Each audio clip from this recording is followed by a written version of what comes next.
So welcome to our first Brownbag seminar of the semester of the Center for Southeast European Studies. For all the audience, please keep your cameras and microphones off. You'll have a chance to ask your questions after the presentation.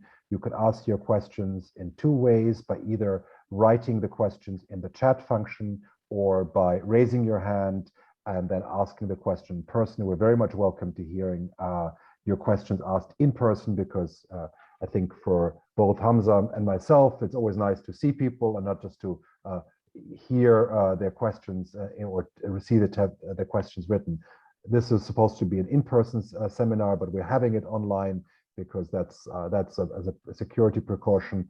But again, we're happy to have a conversation, discussion. So let me briefly introduce Hamza Karčić, who is a professor at the University of Sarajevo in political science, who has worked extensively on the Bosnian War and other related aspects, from the American role in the intervention in the war, but also on the question of migrants and refugees who fled from the war. And one particular aspect is something he will be talking about today. He's currently a visiting researcher for a week through Erasmus in Graz. And he's going to present his work. He's been extensively researching on the Bosniak community in Malaysia.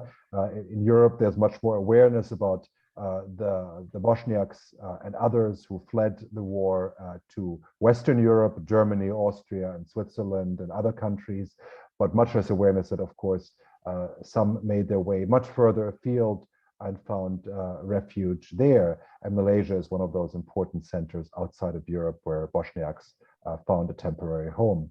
So I'm very much looking forward to hearing your presentation. So Hamza, the floor is yours, and then afterwards, hopefully we'll have a fruitful and interesting discussion. And I will turn myself off, but I will be there and turn myself back on after the presentation.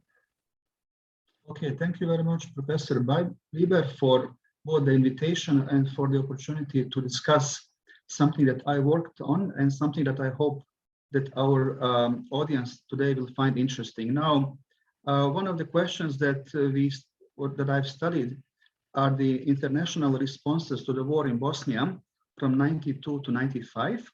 And one of the subset of questions that I come up with, or that I was interested in, is to see where the Bosniaks, the Bosnian Muslims, fled during the war. So Austria, Germany, and Turkey were natural destinations, given both the previous Gastarbeiter experience of many of our grandparents, but also because of geographical proximity.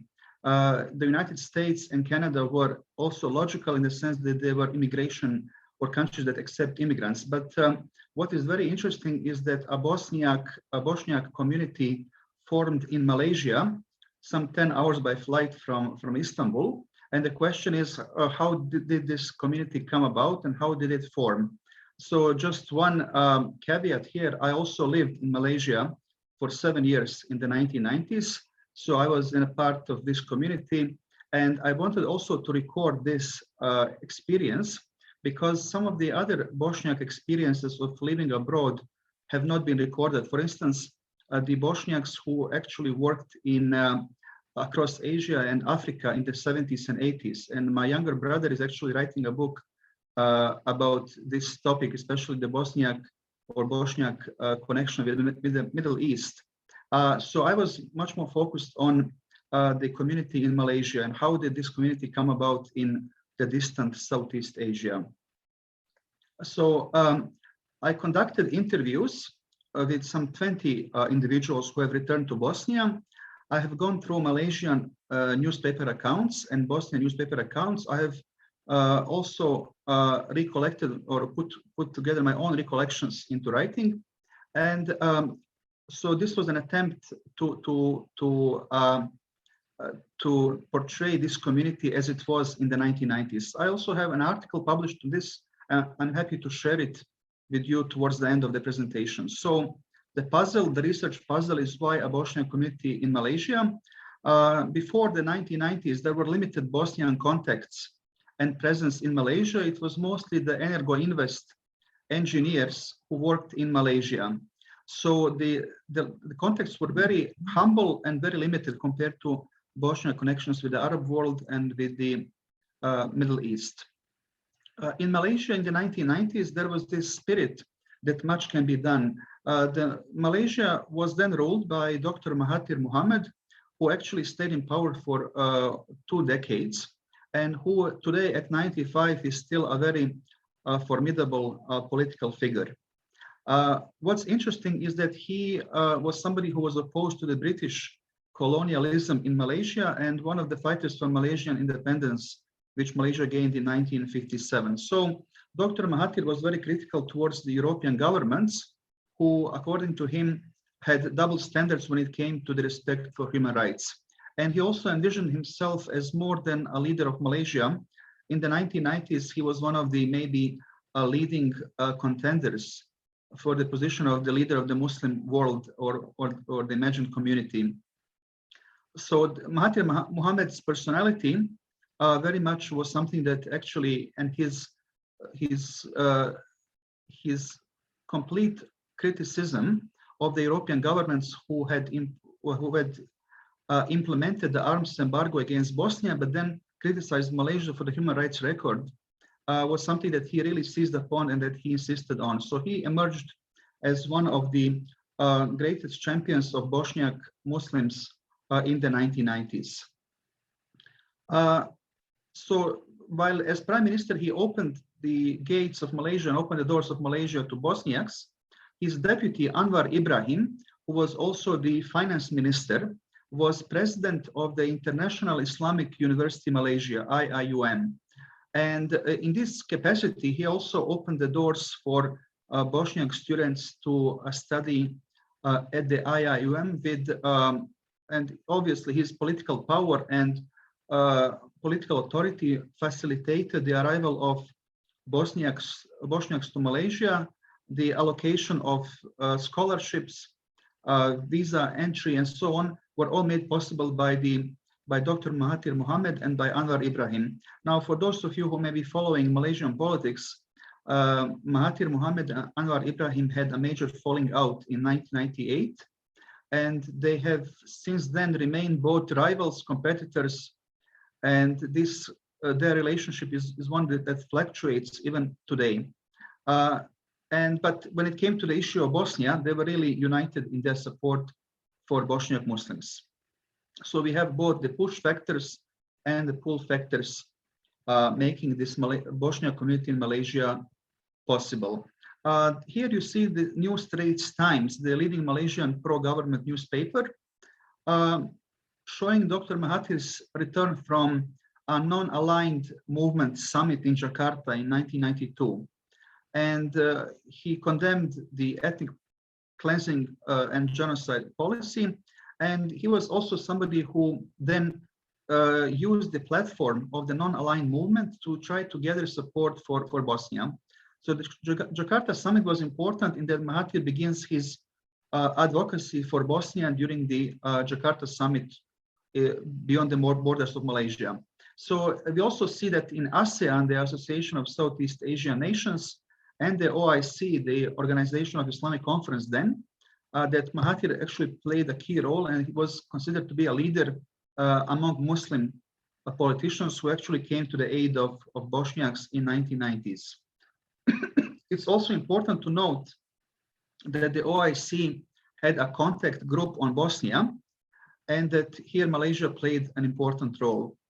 We also see Malaysian diplomats playing an important role at the UN General Assembly, and especially advocating for an end to the arms embargo, which was imposed by the UN Security Council in 1991, but which really unfairly throws the Serbia's military superiority while curtailing Bosnia's ability to defend itself. So this is something that Malaysia really was very vocal about.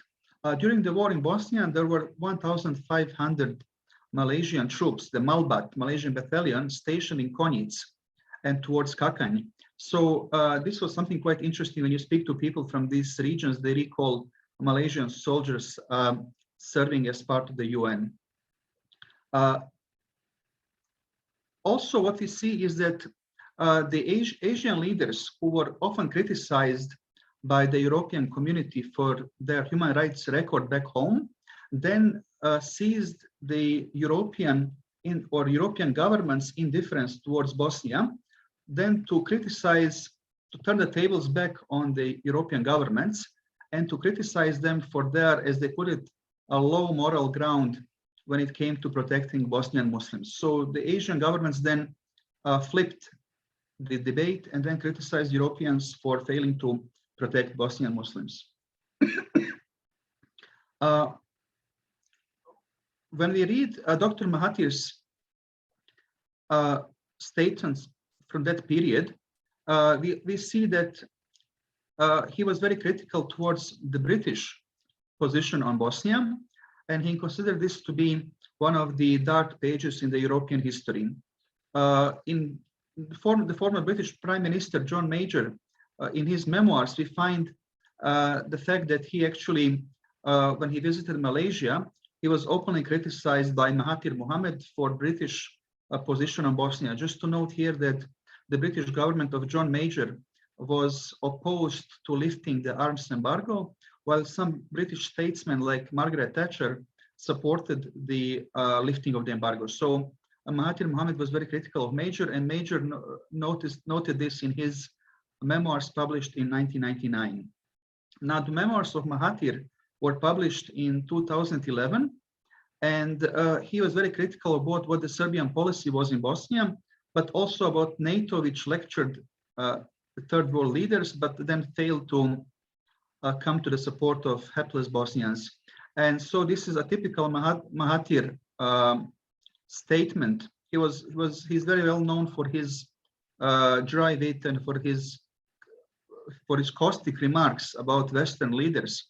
So he said, if a dog gets stuck in a train, the Europeans spend time and money to rescue it, but they refuse to help innocent people. So this is a combination of Mahathir's truly honest support for Bosnia, his anti-British views, and the fact that he really didn't want to take any more criticism from European governments who actually failed to live up to their own values in one corner of Europe.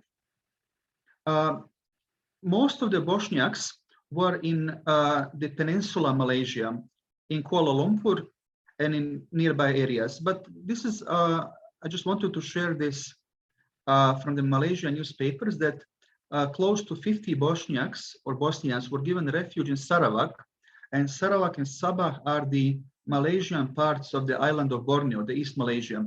So getting, these refugees were making their way to Borneo, the island of Borneo, from Portugal. And this was quite an interesting experience for these Bosniaks. I did not manage to contact any of them because that community didn't last very long, and they ultimately made their way back to Europe.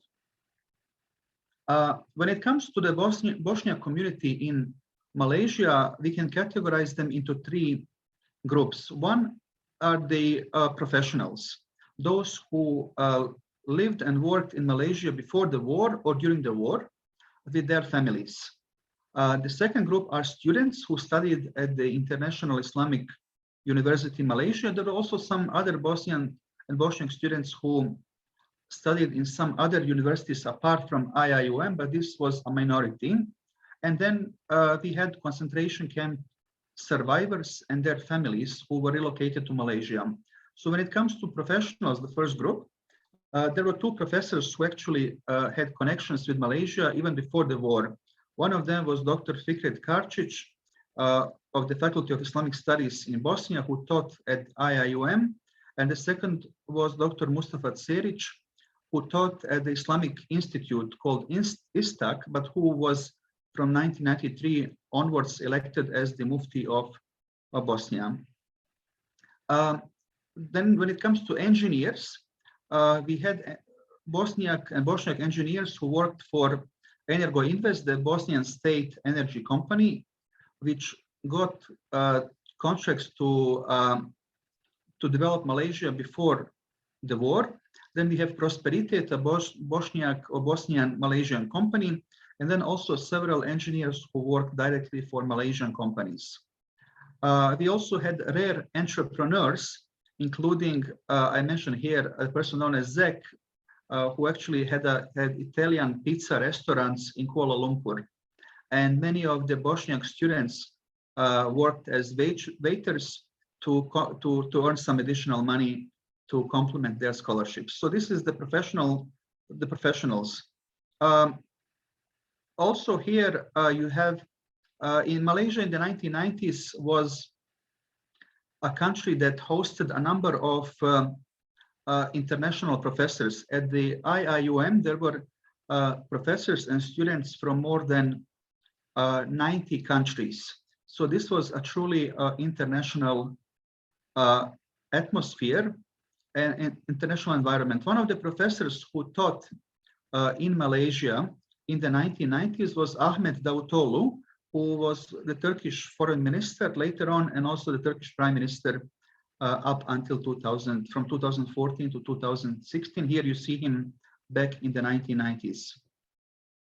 Bosnia opened its first embassy, and this is from the New Straits Times in '94. And the first ambassador was Ibrahim Bukvic, who actually sadly passed away during his term in office in Malaysia, and he's buried in Malaysia. So in 1994 is the opening of the first Bosnian embassy, but before that there was some informal representation in Malaysia. President Alija Izetbegović visited Malaysia in 1994, and he thanked the Malaysian government for his for their support for Bosnia, and he also met the Bosnian community in Malaysia and Kuala Lumpur. When it comes to students, what was interesting about IIUM was that students had to learn English and Arabic, and the IIUM offered both secular and religious knowledge. The first group of students, when they tried to trace their arrival to Malaysia, arrived in October 1991, several months before the war broke out. And then once the war broke out, we have several waves of Bosniaks making their way to Malaysia. So we can trace one wave to June 92, then towards the end of the year, and then March 94. But you also had individual arrivals making their way to Malaysia. So this was also, for instance, that if a Bosniak was studying in Malaysia, then he may have contributed or pulled one of his cousins or friends or compatriots from the same town to study in Malaysia. And while we don't have any specific statistics, by most account, there were 100 Bosniak students at IIUM during the war from 92 to 95, and mostly lived on campus. I think this is something interesting because unlike the other countries where Bosniaks studied during the war, they rarely lived on campus as did the Bosniaks in Malaysia. And because they were all away from home, there was this sense of companionship and friendship far more developed and far more visible than may have been the case had they not lived on campus and had there been no war away from, 12 hours by flight away from home. So these students, a number of students were involved in advocacy, and they gave lectures. They were stamping basically in pro-Bosnian rallies across Malaysia. And because from 92 to 94, there was no Bosnian embassy, many of these students took part in pro-Bosnia rallies organized across Malaysia, and they were trying to actually convey to the Malaysian audiences what was happening back home. In the article, I also discuss the variety of entrepreneurship forms that students engaged in. So one student opened a hair salon for students, another opened a grill. Several Bosniak students went into the headscarf business. They were importing Turkish colored headscarves and sold them in Malaysia. And this was all variety of forms of students trying to enhance their budgets. Some students also gave piano and guitar lessons, and a few worked in the golf and country clubs. So these were all the variety of economic activities. Now, what was interesting also is that Bosniak students played extras in commercials and movies, including Jackie Chan's Who Am I? And John Amiel's Entrapment with Sean Connery and Catherine Zeta-Jones. So in the background, you may, if you're a Bosnian and you know the Bosnians who studied in the 1990s, you may actually recognize some Bosniaks as extras. And this was also a way to get some additional income. There were frequent reports about Bosniaks being reunited in Malaysia. This is one family which was reunited in Malaysia after the war drove them apart. The Malaysian, this couple that was reunited in Malaysia also opened a Bosnian restaurant. This restaurant offered Bosnian food, which was very popular among both students coming from the post-Soviet space, Balkan countries, and others. So this was also a way to satisfy some nostalgia from back home. The Malaysian press coverage of Bosniak Muslims was very positive, and if we could actually say that Bosniaks in Malaysia had something that may be referred to as affirmative action, that the Malaysian government was doing its utmost to try to actually help the students make their stay in Malaysia more comfortable. And this is also a part of the government's approach to students, given that they're far away from home, and the home that was actually ravaged by war. When it comes to the third category of that made up the community, these were the concentration camp survivors and their families, and they were relocated to Malaysia. About 100 Bosniaks lived in Serdang area, which is a neighborhood outside of Kuala Lumpur. 60 Bosniaks lived in Kajang, which is about 2-3 hours away by driving from Kuala Lumpur. And up to 100 Bosniaks were in the state of Sarawak, which I mentioned earlier, on the island of Borneo. And in Serdang, there were elements of Bosniak communal life, where the spiritual leader was Imam Sakib Jaferovic, who actually went through several camps in northwest Bosnia, and who actually made it with his family to the community. And he was basically the leader of this community. He has returned to Bosnia some 20 years ago, very soon after the war. There was also the Bosnian language school at Serdang, and Bosniaks who lived in Serdang also worked in several nearby factories, in a winter theme park, and several also enrolled at the IIUM to continue their studies. What's also interesting is that their children, the children of concentration camp survivors, attended a Malaysian school. So you had Bosnian children in the 1990s who spoke fluent Bahasa Melayu. So they spoke fluent Malay language, and this was quite interesting to see back in the 1990s. This is the picture of Imam Sakib Jaferovic, and newspaper clipping from Mahathir's visit to the Malaysian troops in Bosnia.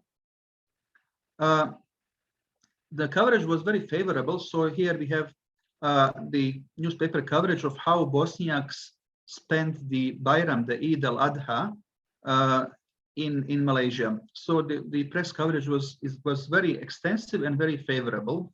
So just to conclude, and I'm looking forward to your questions or comments.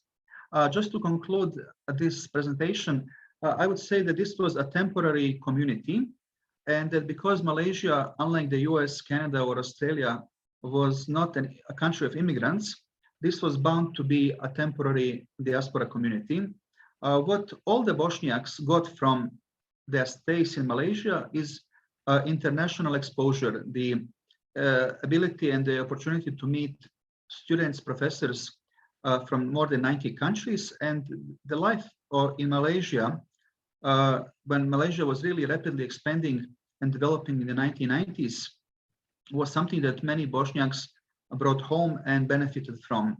Living on campus was something that the students benefited from, and their exposure to other international experiences. And what was interesting is that most Bosniak students learned their English in Southeast Asia. And so, and apart from English, they also learned computer skills. So when they returned back home in 96 and 97, they were far better placed to work at international organizations than their peers who actually suffered through the war and had no ability to catch up with both English language and computer skills. So a number of these first generation Bosniaks who returned home got very good jobs with international organizations. When I interviewed many of them, they recall this period with what one referred to as emotional attachment to Malaysia.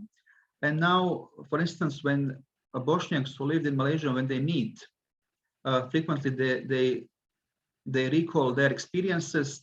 Some of them follow Malaysian news on a daily basis. So this is interesting to see that in a cafe in Sarajevo, Bosniaks who had once lived in Malaysia, you may find them discussing the latest Malaysian news and politics from Southeast Asia.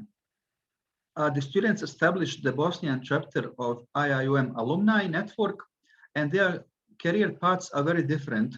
But many of them found jobs in the banking sector because many of them graduated from the economics department. So they're a very heterogeneous group, and sometimes some authors and journalists have referred to them as the Bosnian Malaysians or the Malaysian Bosnians to try to show them as a unified homogeneous group, but they're not. They're very heterogeneous with divergent career paths, divergent interests, but what they have in common is one chapter of their life spent in Malaysia. What they also brought back home is social capital that they've built up in Malaysia, and this has proven quite useful in their careers so far. So I'm happy to send you the link of the article, and if anybody is interested to read in more detail, I'm happy to do that. Now, I would like to thank you all for your attention, and I look forward to your comments and questions. Great. Thank you so much for sharing your insights. I mean, also your personal experiences, so to speak, as well as an academic analysis of this community.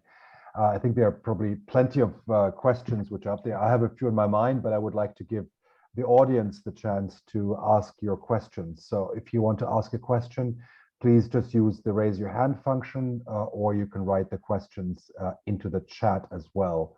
It's both are possible. So who would like to go first? Who would like to ask the first question?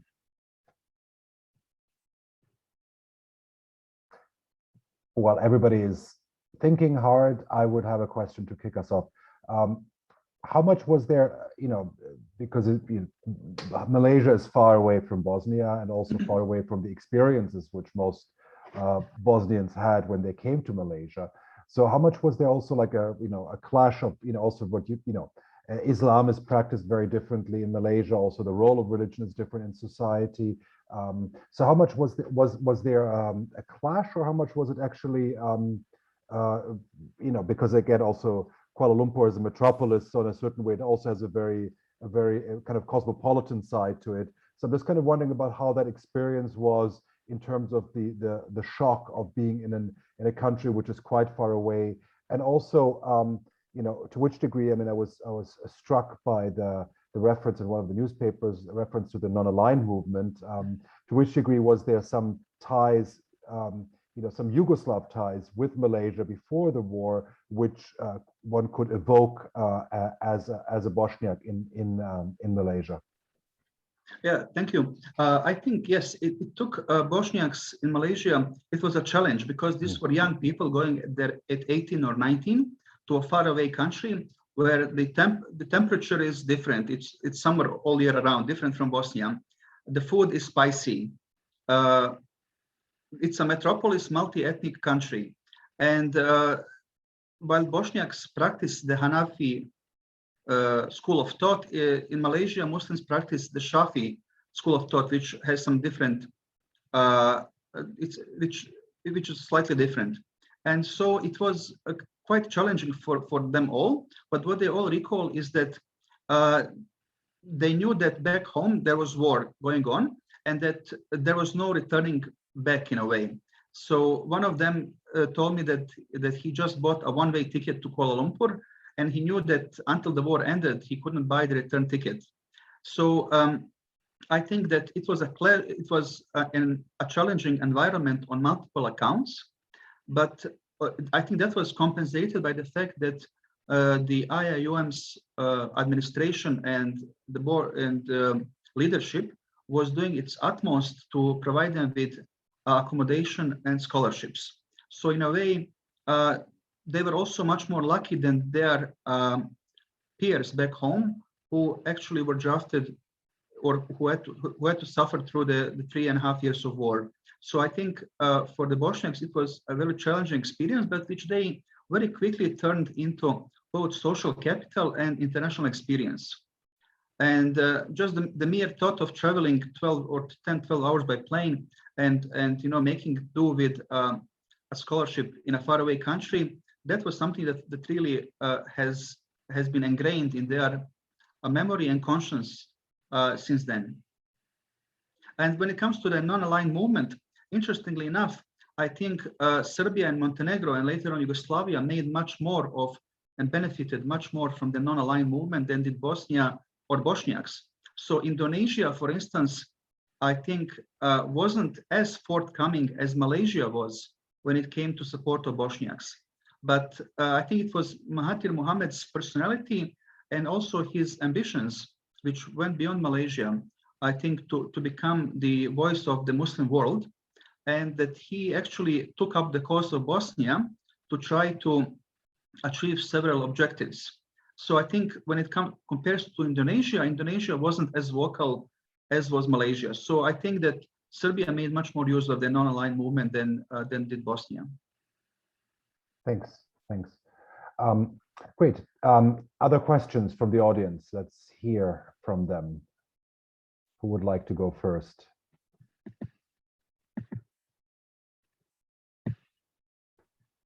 Yes. Yes, we have Abdullah Gelger and Neira. So Abdullah, do you want to go ahead, turn on your microphone and camera, and we can hear your question? You cannot. Then you cannot.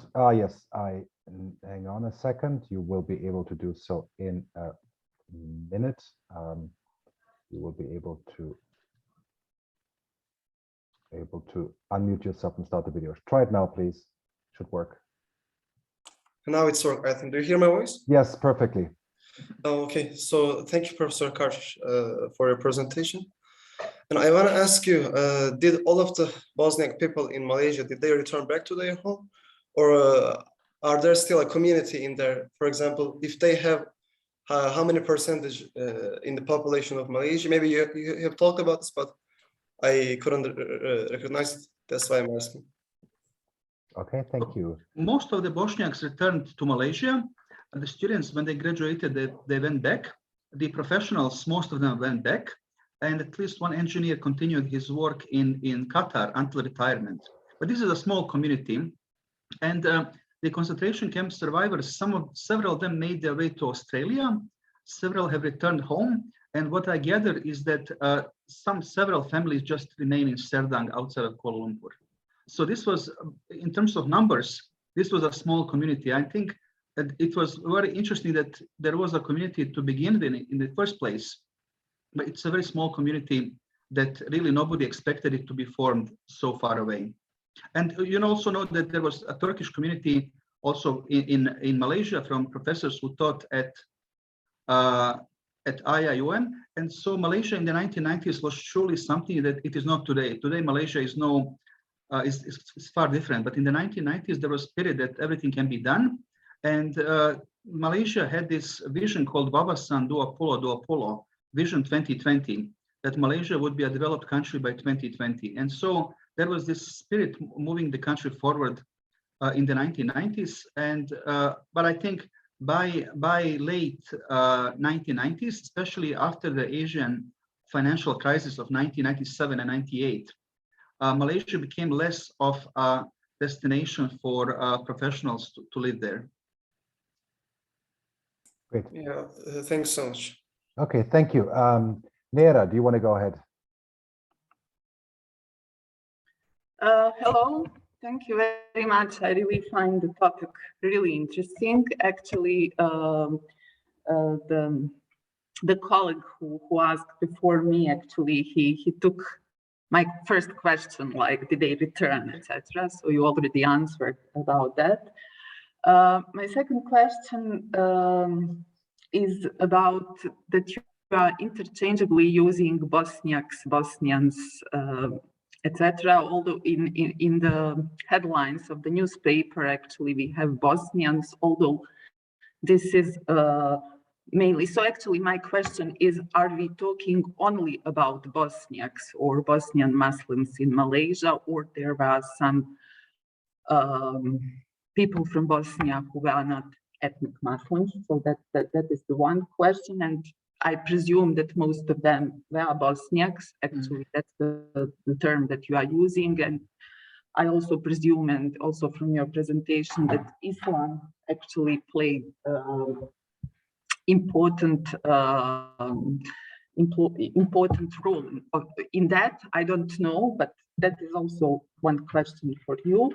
And I also think that it would be really interesting to put it, I mean, the whole study in some comparative way, maybe with some other country that you listed at the beginning as a destination countries for the Bosnian refugee, as a Turkey, but also with the Germany, with the Austria, etc. Because as far as I can see, the one of the specificum of this of Malaysia as a destination country is actually that mainly there were Bosniaks, they were ethnic Bosnian Muslims, while I would say in other countries in Western Europe that or further that was not the case.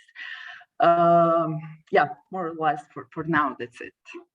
Okay, first, thanks. Yeah, I use them interchangeably because there were several Serb professionals and I think Croat professionals that had worked in Malaysia before the war, but the majority were Bosniak Muslims, and the Malaysians used Bosnians, but I think it was a majority Bosniak community. So this was my focus. Islam, yes, it played a role.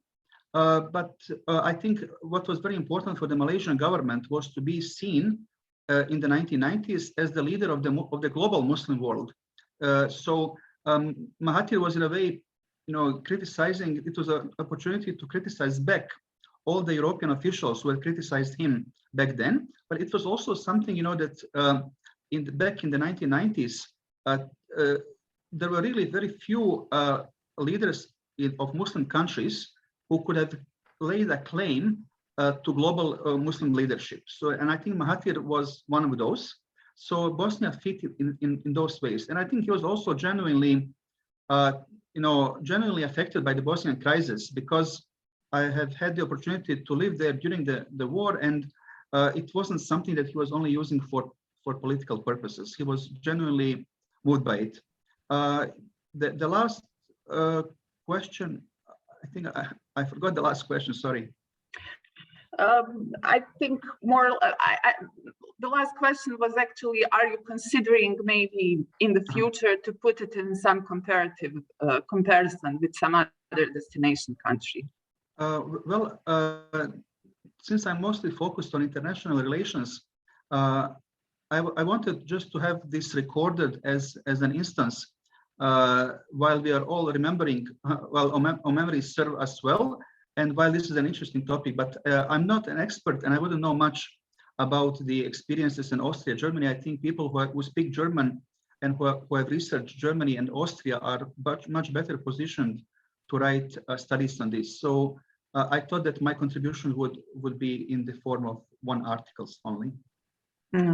I agree, but maybe you can, for the purpose of the article, maybe you can take the findings of some existing studies. Okay. Maybe, yeah. Okay, thank you. Thank you. Thanks. Armina, you're next. Thank you very much. Neera took also part of my question. I have also actually a similar question. First of all, thank you very much, Hamza, for your presentation. Were all students and refugees in Malaysia Muslim, and how did they get there? Through some humanitarian organizations or through the Islamic community? Because you also mentioned Mustafa Cerić. And I have one completely different question, because you mentioned the non-aligned movement. And do you know, are the Malaysian representatives in Belgrade these days? And do you know perhaps how it is reported in Malaysia on this or on it? Thank you. Thank you. Well, there was no organized going to Malaysia. Everybody was making their trip to Malaysia in their own way. The engineers who had worked in Malaysia before the war, some of them had stayed on and worked for other companies. The students, some of them came with the support of the Islamic community, and some of them made their way from Zagreb, because Zagreb was also the center of Bosnian life at some point. Some of others made their way from Austria. So these are all different experiences. And when it came to concentration camp survivors, they were actually, the Malaysian government offered them basically safe haven. And some of them, when they were released and when they reunited with their families in Zagreb, they actually heard of this Malaysian open door policy, and they opted for Malaysia. And when I spoke to one of them, he actually said that after going through several camps, Omarska, Keraterm, and others, the mere thought of going to a faraway Southeast Asian destination, a tropical destination, seemed, otherworldly completely. And so he was motivated by that. Another family said that they were motivated by the fact that Malaysia was a Muslim country. And so the reasons for why these families made their way to Malaysia are all different. But compared to the influx of refugees from Bosnia to Austria and Germany, this is a very small community, one which was unpredictable in that part of the world. Just to mention that Malaysia also played host to the Vietnamese boat people. So when you are traveling in Malaysia, just outside of Kuala Lumpur, you can pass by Vietnamese boat people settlement, which is those that made their way to Malaysia in the 1970s. So Malaysia had this approach that they took in the Vietnamese, but also they placed the Bosniaks, Bosnian concentration camp survivors in far better and far more comfortable accommodation. Interesting. Thank you. We have Zora next. Zora, do you want to go ahead? Yes. Thank you. If you can hear me. Yes, perfectly. Yes. Thank you very much for this interesting topic. I would like to ask if I understand well the two main channels for the IIUM and then humanitarian visas for the concentration camp survivors. Could you tell us more about the IIUM? It's interesting to learn that Professor Karčić and Mustafa Cerić were teaching there. As far as I know, this university was an innovative one that wanted to somehow modernize Islamic thought and also Islamize knowledge, which I don't really know much about.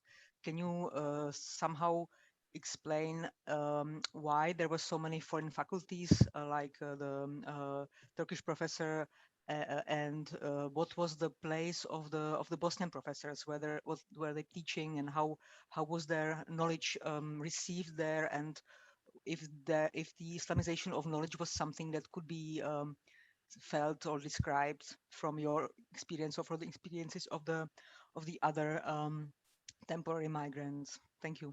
Yes, well, I would say that the IIUM in the 1990s was an attempt to integrate Islamic knowledge and worldly knowledge, secular knowledge. So for this reason, students who enrolled had to study both English and Arabic.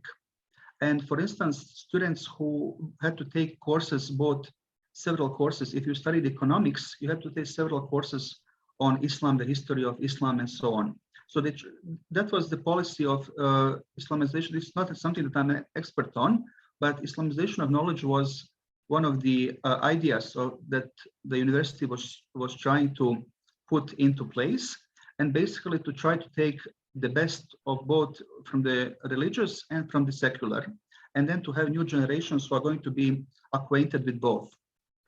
And so for this reason, Malaysia in the 1990s was a developing country, and many people from Africa, Asia, from Turkey, the Balkans made their way to Malaysia. There were also Albanian students from Macedonia, from the former Soviet Union, and so on. And so this was interesting because in the 1990s, Malaysia was this up-and-coming nation that many had looked up to. And for this reason, I think that that's the reason why many opted to study in Malaysia. And also when you speak to people who are now recalling what they had to decide when they were 18 or 19, this mere thought of traveling to a faraway exotic country that gives you, accommodation and scholarship was something that several of them have pointed out as the factors that contributed to their making their way to Malaysia. But this is I focused on the community up until 95 because I think this temporary community ceases to exist in its fashion after 95, and then everybody is going their own way. People are returning home, and students have graduated, after 4 years, and so this was by default a temporary community. Great, thank you. And then we have Vladimir asking a question. Vladimir, do you want to go ahead? Yes, can you hear me? Yes, perfectly. Okay, thank you very much, Mr. Karčić, for this very interesting topic, for this very insightful presentation. I will have a question regarding the level, or let's say the extent of integration of this Bosnian society into the Malaysian community. First of all, you have been saying that most of the Bosnians were returned to Bosnia after the end of the war due to the different reasons. So I would like to know to what extent they have been integrated into the society. Of course, they have been providing a very scholarship. There was the reasons for this. On the other hand, I would like to know more about the public opinion of the Malaysians once the Bosnian people came to Malaysia. How did they treat them? To what extent they have been accepting them? And how actually they were integrated in this sort of society. Yes, thank you. The Malaysian people were very friendly. When you met somebody, for instance, and if they knew that you were from Bosnia, it was very friendly approach because the government and the media and everybody took a very positive approach towards Bosnia. I think they integrated well because they were always in an international environment. At the IIOM, there were students and professors from 90 countries. So they were really integrating into an international environment as opposed to integrating into a Malaysian society. So I think that was made easier. And the professionals also worked, the two professors worked at were attached to the Islamic University, and also the engineers worked for Bosnian or Malaysian companies. So there were very few people that had to integrate into Malaysian society. They were mostly integrating into an international environment. When they came back, the OSCE, the OHR, and other organizations, UNDP, were sometimes looking for people who knew English, knew computer skills, and had traveled. So some of these students had, an added advantage when they came back. And there were very few unemployed Bosnian alumni of Malaysia in 96, 97, when it was difficult to get jobs. So many of them got employed by working for either foreign companies, foreign banks, or regional or international organizations. So I think they moved from one international environment in Malaysia to another in Bosnia, because if somebody continued working for a foreign company, it was basically integrating back into Bosnia, but also in an international environment. So this Malaysian experience was a social capital generating experience, which also gave them specific skills. So I think when I spoke to more than 20 of them, it was English and computer skills back in 96 that really opened the doors for them in Bosnia. I've shared the article with everyone here, so yeah. Great. Thank you so much. And I think we're coming to the end of our hour. So I would like to thank Hamza for your presentation and everybody for their questions. I think this was an exciting and very interesting start to our fall Brownbag series. And we'll continue the next Brownbag session live in person next week. And so let me thank Hamza for joining us, and hope to see you soon, everybody. Thank you. Thank you, Bye-bye. Professor.